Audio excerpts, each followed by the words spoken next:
Hello friends, welcome back to this channel. दोस्तों, इस video के अंदर हम बात करेंगे अनिल अंबानी की कुछ ऐसी कंपनीज़ के लिए जो बहुत ही उनके लिए क्रूशियल हैं। लेकिन उससे पहले आप लोगों से रिक्वेस्ट करना चाहूँगा, अगर आप चैनल को फर्स्ट टाइम देख रहे हैं जल्दी से सब्सक्राइब करके बेल आइकन को हिट कर लीजिए दोस्तों। उससे आपको नोटिफिकेशन मिलती रहेंगी सारी वीडियोज़ की और आप उसे देख पाएंगे। राइट, सबसे पहले दोस्तों हम बात करते हैं अनिल अंबानी। देखिए दोस्तों, एक कहानी से शुरू करते हैं।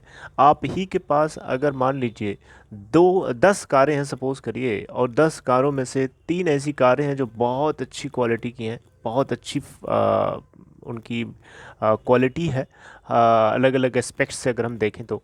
लेकिन 7 ऐसी कार्स हैं आपके पास जो बहुत ही खटारा टाइप की हैं।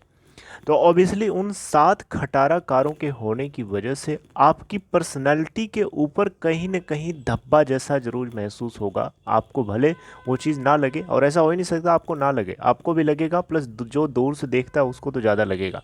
आपके पास भले ही 3 बहुत अच्छी क्वालिटी की कारें हैं, लेकिन फिर भी आपके पास अगर 7 खटारा कारें रखी हुई हैं, तो ऑब्वियसली आपके जो ओवरऑल पोर्टफोलियो है, आपका जो जो पोर्टफोलियो है उसके अंदर कहीं न कहीं इन 7 दगी हुई कंपनी या 7 दगी हुई कारों का असर आपको दिखाई देगा। यहाँ पे अनिल अंबानी के ऊपर भी बिल्कुल यही सिचुएशन सेट होती है। इनकी भी झोली के अंदर 2 ऐसी चीज़ें हैं, 2 ऐसी कंपनियाँ हैं जो बहुत ही बढ़िया है, बहुत ही फर्स्ट क्लास की हैं, फंक्शनल है, काफ़ी अच्छा प्रोडक्शन करती हैं। लेकिन इन्हीं के साथ साथ जो बाकी कंपनियाँ हैं, इनके लिए एक तरीके से कह सकते हैं कि बहुत ही सरदर्द की तरह बनी हुई हैं, एक जाल है एक तरीके से। राइट, तो उन जाल से अनिल अंबानी बाहर निकलने की पूरी कोशिश कर रहे हैं। और ये जो 2 कंपनियां हैं, इन 2 कंपनियों की बात करेंगे, ये इन दोनों कंपनियों के लिए बहुत ही ज़्यादा ऑप्टिमिस्टिक हैं और बहुत ही ज़्यादा इनको लगता है कि आगे अगर ये चलेंगे तो इन्हीं के भरोसे चल पाएंगे। इनकी ज़िंदगी कट गई, बच्चों की ज़िंदगी इन्हीं दोनों कंपनियों के फ्यूचर के ऊपर टिकी हुई है। और क्या, सातों जो बाकी कंपनियां हैं उनको तो ये, उनसे तो इनका चलने वाला कुछ नहीं है। कौन कौन सी 2 कंपनियां आपको खुद ही समझ में आ जाएगा। देखिए, अभी रिसेंटली एक डेवलपमेंट हुआ है छोटा सा, और उसी डेवलपमेंट के रेफरेंस से मैं आप लोगों से बात करना चाह रहा हूँ। लेकिन सबसे पहले रिलायंस पावर की बात करेंगे। सबसे पहले आप ये डेटा जरा देखिए, रिलायंस पावर के पिछले 6 महीने का आप ये चार्ट देखिए छोटा सा। इसमें अगर आप पिछले 6 महीने में अगर देखें तो इस कंपनी ने टोटल 36.90%, लगभग 37% का नेगेटिव रिटर्न दिया अपने इन्वेस्टर्स को। वहीं अगर आप एक महीने की बात करें तो 2.18% का नेगेटिव रिटर्न। लेकिन पिछले 5 दिनों में ऐसा क्या हो गया कि 18.52% जंप करके इसका स्टॉक चला गया। इसके पीछे कारण क्या है? इसके पीछे कारण एक खबर है, अभी खबर डिस्कस करेंगे। रिलायंस पावर के स्टॉक की बात करें तो पिछले एक दिन यानी लास्ट ट्रेडिंग सेशन में देखें तो 3.7%, लगभग 4% कह सकते हैं कि ऊपर जाकर के क्लोज होता है। और अगर आप देखें तो इसी कंपनी का stock price year till date में 23.81% डाउन है, और वहीं 5 साल में देखें तो 72.31% डाउन है रिलायंस पावर। एक और इनकी कंपनी है रिलायंस इंफ्रास्ट्रक्चर। अगर हम मैक्सिमम देखें तो ये अभी तक 4.91% तेजी के साथ है। ईयर टिल डेट में देखें तो 9.97, लगभग 10% की ग्रोथ के साथ सेटल्ड है 13.75 पे। On the other hand 6 months के चार्ट को देखें तो 3.87% डाउन है। वहीं अगर आप पिछले एक महीने में देखें तो इस कंपनी के स्टॉक ने 2.95% का पॉजिटिव रिटर्न दिया। वहीं अगर आप देखें तो रिलायंस इंफ्रास्ट्रक्चर लिमिटेड ने पिछले 5 दिनों में लगभग 8% की ग्रोथ के साथ चल रही है। वही अगर हम लास्ट ट्रेडिंग सेशन में देखें तो लगभग 0.13% की तेज़ी के साथ बंद हुआ।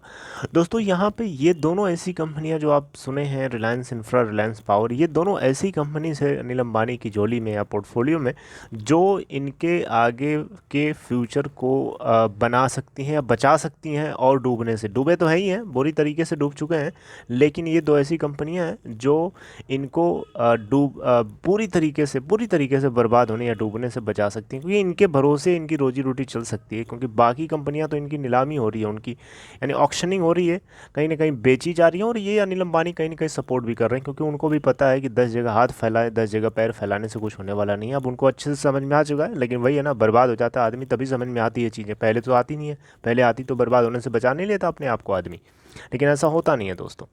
राइट, तो इनकी बहुत सारी कंपनियां हैं, रिलायंस कैपिटल है, रिलायंस होम फाइनेंस है, बहुत सारी हैं। इन सभी की ऑक्शनिंग बोली लग रही है, और इन बहुत सारे उसमें हर्डल्स भी हैं, हालांकि चीज़ों से धीरे धीरे बाहर निकलने की कोशिश कर रहे हैं। लेकिन ये दो कंपनियां जो मैंने आपके साथ डिस्कस किया, रिलायंस इंफ्रा और रिलायंस पावर, इन दोनों कंपनीज़ का फ्यूचर पॉसिबल है क्योंकि इनका प्रोडक्शन बहुत ही अच्छा है। ये काफ़ी अच्छे प्रोजेक्ट्स इनके हाथ में हैं और इनकी पास जो मशीनरी है वो भी बहुत ही बढ़िया है, फंक्शनल है। रिलायंस पावर तो पूछिए ही नहीं, बहुत बढ़िया दमदार कंपनी है। पावर सेक्टर की कंपनीज में से रिलायंस पावर एक बहुत ही शानदार कंपनी है।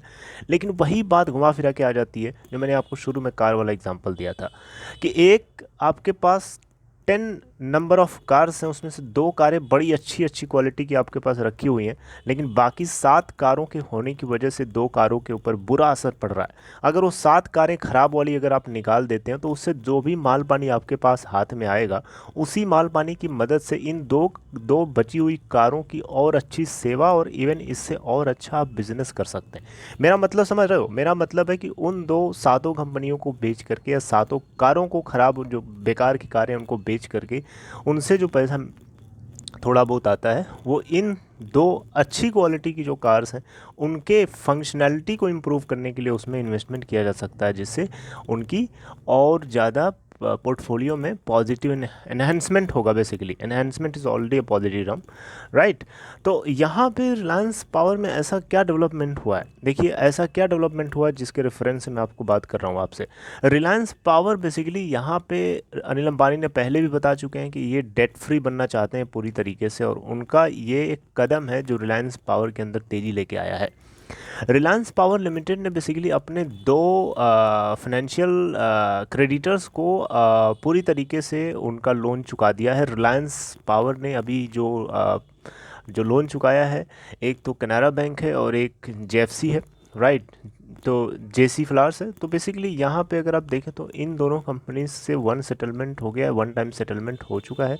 तो इससे एक तरीके से देखा जाए तो रिलायंस पावर जो है यहाँ से डेट फ्री हो जाती है। लेकिन अभी भी 1-2 कंपनीज हैं ऐसी जिनके साथ अभी इनका आगे आने वाले टाइम में वो भी डेट फ्री, उनसे भी डेट फ्री हो सकती हैं, राइट? जिसमें यस बैंक है, राइट?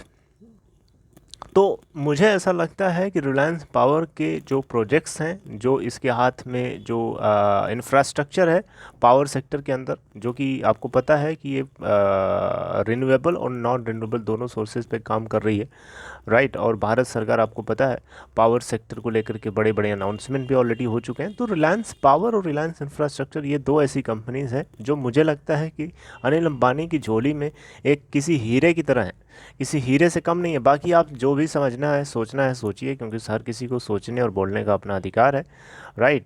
लेकिन अनिल अंबानी कहीं ना कहीं इस कीचड़ से बाहर निकलने की पूरी कोशिश कर रहा है, पूरी कोशिश कर रहा है, और आज नहीं तो कल निकल जाए तो बहुत अच्छा है।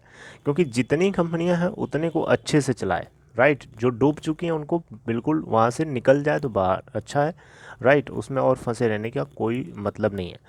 तो आपको क्या लगता है दोस्तों, रिलायंस पावर लिमिटेड के अंदर जो स्टॉक में तेज़ी आई है, इस तेज़ी के पीछे क्या और भी कारण हो सकता है?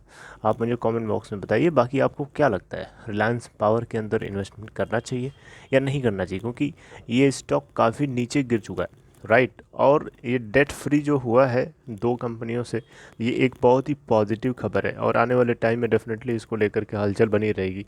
रिजल्ट भी आने आने आने वाले हैं अभी, राइट? तो बहुत सारी चीज़ें होनी है।